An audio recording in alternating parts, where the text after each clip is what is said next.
तिनका था हमने सवारा देवे सरावंदिता घर भरा सामातु सरस्वती भगवती विशेष जाड्या पहाड़। આપણે પહેલા એક બે વખત કર્યું હતું નવરાત્રી દરમિયાન, પણ પ્રોપર વાલી મીટિંગ આપણે પહેલી વાર કરી છે। બધા જ વાલીઓનું હૃદયપૂર્વક સ્વાગત કરું છું। માતા સરસ્વતીના ચરણોમાં વંદન। અને આ શેના માટે છે એ આપણે જોઈએ તો કે એ વાલીને ભેગા કરવાનું કે વાલી મીટિંગનો અર્થ શું। બાકી ઇનામ વિતરણને આપણે સર્ટિફિકેટ તો આપીએ છીએ, તો એને આપી અને બાળકો જ્યારે જતા રહીએ છીએ, પરંતુ આ વખતે એક સ્ટેપ આપણે આગળ વધ્યા છીએ કે એલકેજી અને યુકેજી બધા વાલીઓનું એવું કહેવું છે કે ભાઈ તમે અહીંયા જો કરાવતા હોય એલકેજી કે યુકેજી તો અમારે બીજે ક્યાંય મૂકવા। અમારે 2 વર્ષ થયા તો એવું ચાલતું જ હતું, વિચાર ચાલતો હતો, પણ અમલમાં હવે 2 વર્ષ પછી મૂકીએ છીએ એમ કે વાલીઓનો એવો આગ્રહ હતો કે ભાઈ તમે એલકેજી એચકેજી કરો। આ બધા નાના આવતા હવે 3જા 4થા ધોરણમાં આવી ગયા અને હવે અત્યારે તો 8મા 9મા 10મા 11મા ડૉક્ટરનું ભણે છે એમ। 1-2 મારા વિદ્યાર્થીઓ તો પ્લે હાઉસના એ આયુર્વેદિક ડૉક્ટરમાં છે। એટલે એટલા વર્ષો આપણે થઈ ગયા એમ, 3જા 4થા વર્ષથી અહીંયા આવતા હોય તો હવે આટલા વર્ષથી આટલા અનુભવ બાદ એવું આપણને એમ થાય કે હવે એક સ્ટેપ આગળ વધવામાં કંઈ વાંધો નથી, આપણે છોકરાઓને એ રીતનું એજ્યુકેશન આપી શકશું। એ રીતનું આપણું આયોજન કરવામાં આવેલું છે। અત્યારે જે આવે છે પ્લે હાઉસમાં એને તો ખ્યાલ હશે કે જ્યારે આવ્યા ત્યારે એને શું કેવી રીતના હતા, બાળકો રડતા અને રોતા અને મમ્મી પાછળ દોડતા અને એવી રીતના રડતા આવતા હોય, અને પછી જે 4-6 મહિના જાય, વર્ષ દિવસ જાય, ત્યાર પછી એની કેટલી સ્ટેજમાં એ આગળ વધ્યા કહેવાય કે એનું એજ્યુકેશન અથવા તો એનો વિકાસ કેવો થયો, તો કે એ જે શીખવા તો માંડ્યા એની સાથે સાથે રહેવા માંડ્યા, શીખવા માંડ્યા, તો એને શું લેખિત મૌખિક શારીરિક વિકાસ, બૌદ્ધિક વિકાસ, તો એનો એ આપણે જે પાયાના મૂળભૂત શૈક્ષણિક વિષયો છે એ આપણે એને પાયાથી જ આપવાના છે। પહેલે જ દિવસથી આપણે એને પહેલાં રહેતા શીખે, પછી ખાતા શીખે, લખતા શીખે, બોલતા શીખે, એ રીતના એનું આગળનું એનું જેમ વિકાસ થતો જાય તે રીતના આપણે એનું આયોજન આખું કરવામાં આવેલું છે। બાળકોને તો પહેલેથી શું આપવાનું છે તો કે હવે અત્યાર સુધી જે આપ્યું એ તો તમને ખ્યાલ જ છે કે અત્યાર સુધી બાળકોને લેખિત મૌખિકની સાથે શારીરિક માનસિક ગેમ આ તે બધું આપણે એને આપતા રહ્યા છીએ, પણ હવે જે કહેવાનું છે એ કોર્સ વાઇઝ આવશે। હવેનું જે શિક્ષણ કે એલકેજી એચકેજી છે એ તો આપણે હવે રગડ ધગડ ન કરી શકીએ। ભલે અમે ગેમ આયોજન કર્યું તો અમે લેસન નથી કરાવ્યું, અમે આ કર્યું તો અમે આમ ઉજવ્યું તો અમે લેસન નથી કરાવ્યું, એ રીતનું ન ચાલે। એનો જે કોર્સ છે એ પરફેક્ટ આપણે એ કોર્સ પૂરો કરવો પડે અને એની મંથલી એક્ઝામ પણ લેવાશે। એનો જે કોર્સ તો પૂરો થશે પણ એની મહિને ને મહિને બધા વિષયની એક્ઝામ એના જે શરૂઆતના જૂન અને પ્રેમથી હેન્ડલ કરી છે, અડધી કલાક એને અમે છૂટ આપી છે કે તમે હિંચકા ખાઓ, લપસિયા ખાઓ, રમકડા લ્યો, કોઈ પણ જગ્યાએ જાઓ, તમને છૂટ છે। તો એ મુક્ત વાતાવરણ એને જે અડધી કલાક મળે છે ને એમાં એ આખું 3 કલાક સુધીનું અમારા આયોજન મુજબ ચાલે છે, કેમ કે એને અમે અડધી કલાક છૂટમાં આપી છે। પછી અમે એને બેસાડી દઈને તો એને બહુ ગમે છે। પછી પ્રાર્થનામાં એના હાથમાં એક રમકડું ના હોય, એ રીતનું આયોજન હોય। પછી અમે લખાવતા હોય ત્યારે બીજી કોઈ વસ્તુ એના હાથમાં ન હોય એમ। તો એને શરૂઆતમાં જે વાતાવરણ મુક્ત મળે છે કે ગેમ, લપસિયા, હિંચકા, આ તે ડાન્સ કરો, જે કરવું હોય એ કરો, પછી લખવાનું કહીએ તો તરત એ બધું મૂકી અને બેગ લેવા પણ બેસી જાય, પ્રાર્થનાનું કહીએ તો તરત એ પ્રાર્થના પણ કરવા માંડે। તો એવું એનું જે બાળકનું માઇન્ડ છે એ રીતના અમારા આયોજન મુજબ સેટ કરવાનું હોય।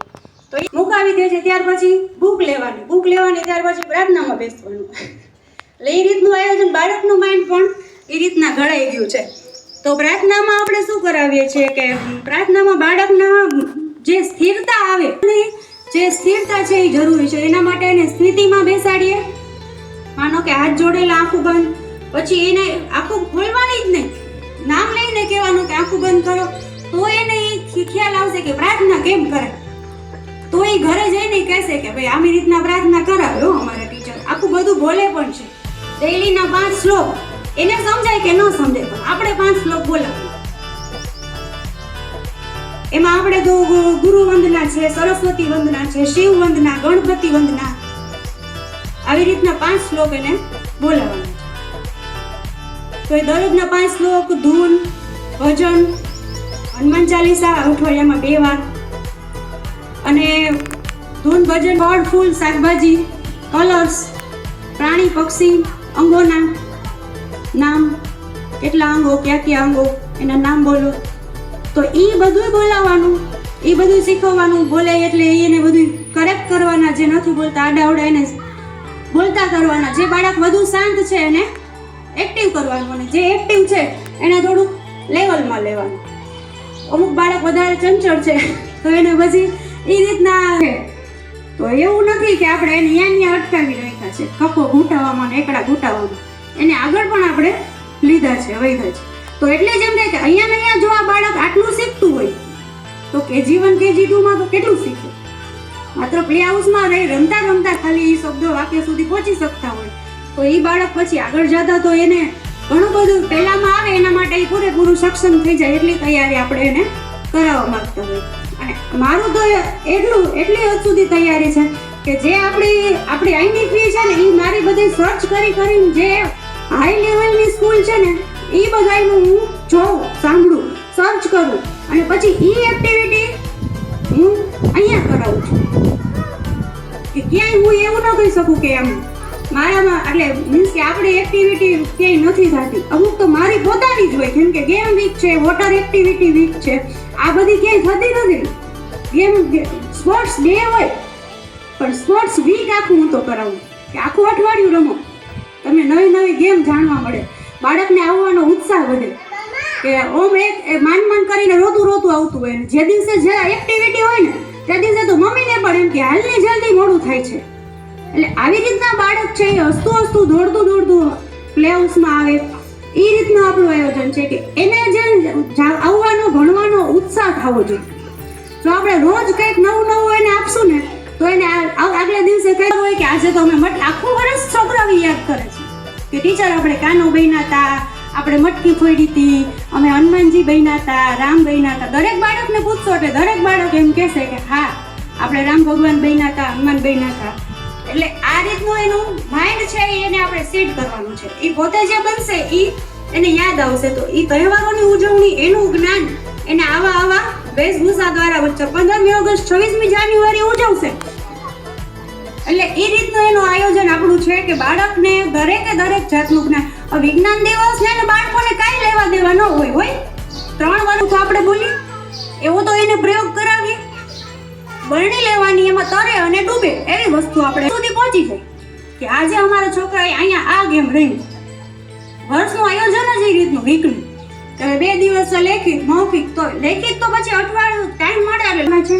અને એનું પ્રોત્સાહન વધે એટલા માટે એક નાનકડું ગિફ્ટ પણ આપણે રાખી છે. આવડાને બીજી એક્ઝામ ન લઈ શકીએ આપણે કે નો કાંઈ એન્યુઅલ ફંક્શન કરી હતી. આગળ જતા હવે વિચારશું કે મને તો શોખ એમ કે ભાઈ આ બાળકોને આપણે કંઈક ને કંઈક નવું આપીએ, એના માટે ફંક્શન કરીએ, પ્રવાસ કરીએ. પણ આ બાળકો જેટલા નાના છે ને કે એના આગળ જતા આપણે એને આમાંથી કંઈ નો ફંક્શન, એન્યુઅલ ફંક્શન કરીએ. હવે એક રાઉન્ડ મરાવવું હોય, ડાન્સ કરાવતા હોય, આપણે એને ડાન્સ કરાવતા હોય, એની પણ પકડમ પટ્ટી રમવા મળે. એટલે એટલું એને લાઈનમાં રાખવા આપણે અઘરા પડતા હોય એવું થાય. તો એ બાળકને પછી આપણે જે એના લેવલ પ્રમાણેના જ બધા કાર્યક્રમો કરવા પડતા હોય છે. તો જેમ નામ બોલાશે ને ये चमन अपना वतन आंखों से अपनी लुट रहा, ये चमन अपना वतन आंखों से अपनी संकल्प बोल के हम तो निकल पड़े, हर द्वार खोल के गगन कहे विजयी भव, विजयी भव, गगन कहे विजयी भव।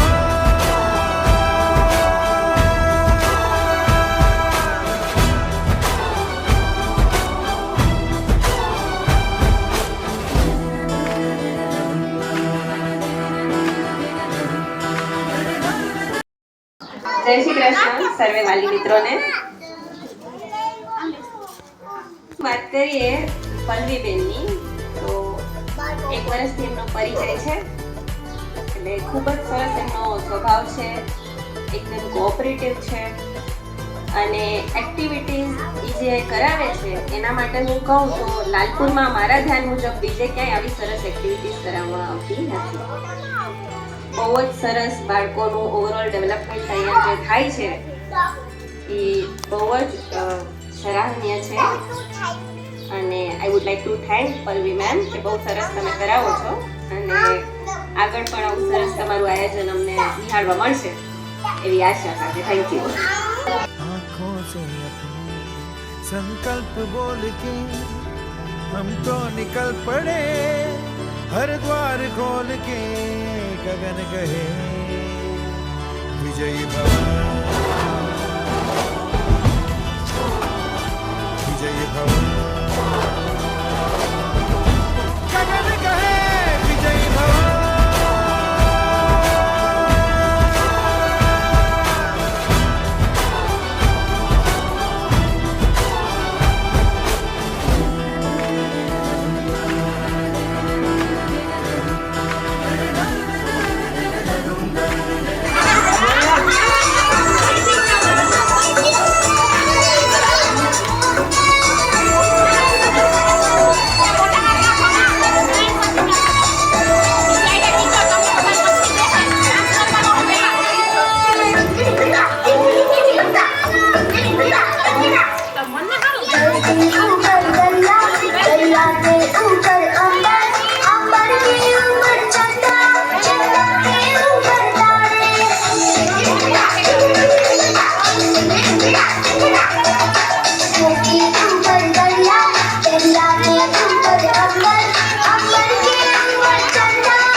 બોલે